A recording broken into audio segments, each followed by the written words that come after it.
Victor and Joyce finally found the house of their dreams.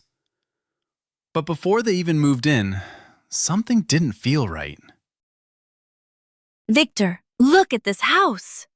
We've been searching for almost 4 months. I know, but this one feels different. It has a beautiful garden. And a large kitchen. Best of all, it's within our budget. Should I call the real estate agent?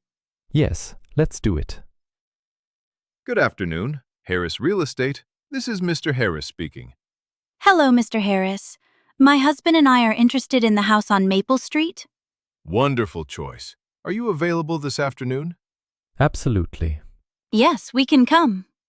Great. I'll meet you there at 3 p.m. and give you a full tour. Thank you. We'll see you then. Our appointment is confirmed. Maybe today we'll finally find our dream home. Hello, you must be Victor and Joyce. I'm Michael Harris. Nice to meet you. Thank you for meeting us. Welcome. Let's take a look inside. It's even better than the photos.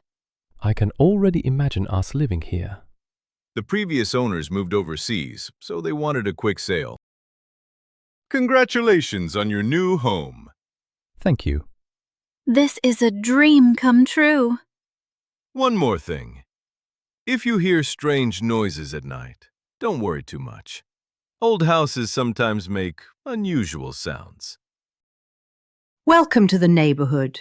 Thank you. I hope you'll be happy here. Did the old man give you the key? Which old man? Victor, look. The door is still locked. Then how did someone get here? Someone entered the backyard. But nobody came out. I think it was just an animal. Animals don't leave footprints like these. Help me move this. I'm sorry. I never wanted to frighten anyone. Who are you? My wife and I built this room years ago. After she passed away, I returned every month to water the flowers she loved. This was the only place where I still felt close to her. That's why someone kept entering the house. Mr. Harris and the neighbors knew. They let me visit because they understood what this place meant to me. You don't have to sneak in anymore. Thank you. This house wasn't haunted. It was holding someone's memories. Sometimes the greatest mysteries are not about ghosts. They are about love, memories, and the people who never stop caring.